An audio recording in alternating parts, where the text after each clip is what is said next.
Hello, എന്തൊക്കെയുണ്ട് വിശേഷം? എല്ലാവർക്കും സുഖമല്ലേ? ഞാൻ ഇന്ന് പിന്നെ ഭയങ്കര പല്ലുവേദനയായതുകൊണ്ട് കുറേ ദിവസമായിട്ട് പല്ലുവേദനയായിരുന്നു.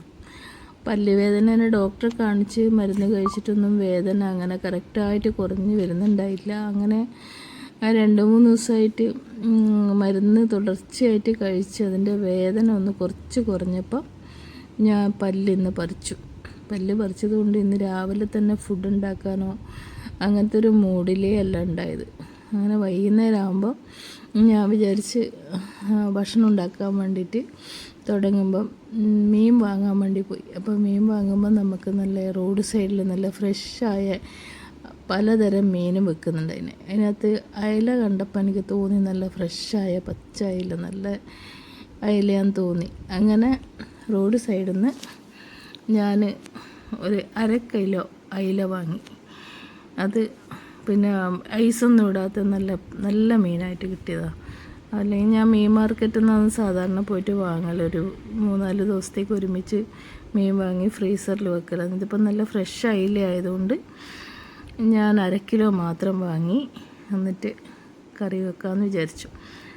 അങ്ങനെ അത് മുറിച്ച് നല്ല വൃത്തിയാൻ ഇതിൻ്റെ തലയെടുക്കില്ല. സാധാരണ എനിക്ക് തലയോട് വലിയ താല്പര്യമില്ലാത്തതുകൊണ്ട് തലയെടുക്കുന്നില്ല. അപ്പോൾ മീൻ നല്ല കഴുകി വൃത്തിയാക്കി കഷണങ്ങളാക്കി മാറ്റി വെച്ചതിന് ശേഷം ഞാനൊരു ഉള്ളി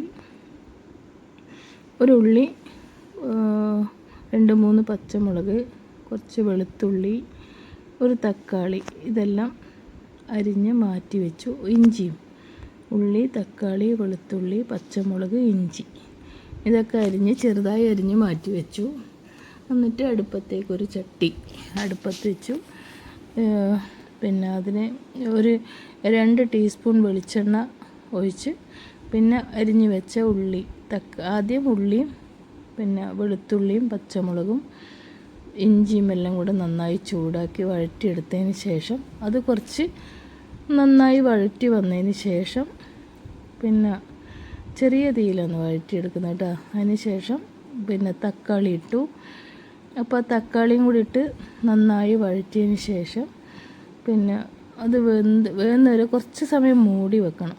മൂടി വെക്കുന്നൊരു വീഡിയോ ഇതിനകത്ത് ഞാൻ എടുത്തില്ല, പക്ഷേ ഇതെല്ലാം കൂടെ ഒന്ന് വഴറ്റിയെടുത്തതിന് ശേഷം ഒന്ന് കുറച്ച് സമയം മൂടി വെക്കുകയാണെങ്കിൽ നല്ലതായിട്ട് വെന്ത് കിട്ടും.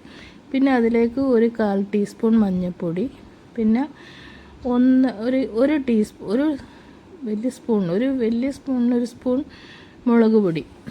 അപ്പോൾ അത് എരിവുള്ള മുളക് പൊടി, ഞാൻ കാശ്മീരി മുളക് പൊടിയൊന്നും അങ്ങനെ ഉപയോഗിക്കാറില്ല. ഞാൻ സാധാ മുളക് പൊടിയാണ് അതിനകത്ത് ഉപയോഗിക്കുന്നത്. അപ്പോൾ അതും കൂടി ഇട്ടിട്ട് നന്നായി വഴറ്റിയതിന് ശേഷം അതിനകത്തേക്ക് ആവശ്യത്തിന് വെള്ളം ഒഴിച്ചു. അപ്പം വെള്ളം ഒഴിച്ചിട്ട് പിന്നെ കഴുകി വെച്ച കുടംപുളി ഉണ്ടായിന്. അപ്പോൾ കുടംപുളി കുറച്ച് മുമ്പേ കഴുകിയിട്ട് വെള്ളത്തിലിട്ട് വെച്ചിട്ടുണ്ടായിരുന്നു. അപ്പം ഈ നമ്മൾ അരപ്പെല്ലാം കൂടെ നന്നായി തിളച്ച് വന്നതിന് ശേഷം അതിനകത്ത് കുടംപുളിയും ചേർത്ത് 2-3 കറിവേപ്പിലയും 3-4 അല്ലി കറിവേപ്പിലയും കൂടി ഇട്ട് ഉപ്പും കൂടി ഇട്ടു. അപ്പോൾ തിളച്ച് വന്നതിന് ശേഷം നമ്മൾ കഷ്ണങ്ങളാക്കി വെച്ച അയില കഷ്ണം അതിനകത്തേക്ക് ഇട്ട് നന്നായി തിളപ്പിക്കണം. നന്നായി തിളച്ച് വേവുന്ന സമയം വരെ കുറച്ചൊന്ന് മൂടി വെച്ച് നന്നായി വേവിച്ച് ചെറിയ തീയിൽ വേവിക്കണം. ചെറിയ തീയിൽ വേവിച്ച് കുറച്ച് സമയം വേകുമ്പോൾ മാത്രമേ നമുക്ക് അതിൻ്റെ പുളി എരിവും നന്നായിട്ട് പിടിക്കുകയുള്ളൂ. അങ്ങനെ എരിവും പുളിയും നന്നായി പിടിച്ച് നന്നായി തിളച്ച് വന്നതിന് ശേഷം പിന്നെ നമ്മളത് തീ ഓഫ് ചെയ്യണം. തീ ഓഫ് ചെയ്തിട്ട് ഒരു ചെറിയ സ്പൂണിൽ കുറച്ച് വെളിച്ചെണ്ണ അതിൻ്റെ മേലെ ഒഴിച്ചായിട്ട് കുറച്ച് സമയം വെച്ച് തണുത്തതിന് ശേഷം വേണം നമ്മുടെ ഈ കറി ഉപയോഗിക്കാൻ. അപ്പോൾ നല്ല സൂപ്പർ ടേസ്റ്റാണ്. ചോറിനോ നമ്മുടെ പിന്നെ ദോശക്കോ ഇതിനൊക്കെ നന്നായിട്ട് ഈ കറി ഉപയോഗിക്കാൻ പറ്റും. അപ്പോൾ നിങ്ങൾ മുളകിട്ട് വെക്കുന്ന രീതി ഇതാണോ, എങ്ങനെയാണ് നിങ്ങളൊക്കെ മുളകിട്ട് വെക്കുന്നതെല്ലാം ഒന്ന് പറയണം കേട്ടോ.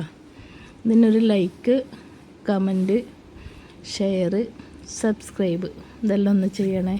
നിങ്ങൾക്ക് എൻ്റെ വീഡിയോസ് ഇഷ്ടപ്പെടുന്നുണ്ടെങ്കിൽ എൻ്റെ സബ്സ്ക്രൈബ് ചെയ്ത് ഓൾ എന്നുള്ള ബട്ടൺ ഞെക്കിയാൽ നിങ്ങൾക്ക് എല്ലാ എൻ്റെ വീഡിയോസും കാണാൻ പറ്റും. ഈ കറികളെല്ലാം നിങ്ങൾക്ക് ഇഷ്ടമുണ്ടെങ്കിൽ നിങ്ങൾ തയ്യാറാക്കി നോക്കിയിട്ട് ഒന്ന് അഭിപ്രായം കൂടെ പറയണം കേട്ടോ. അങ്ങനെ എല്ലാവർക്കും ശുഭരാത്രി ആശംസിക്കുന്നു.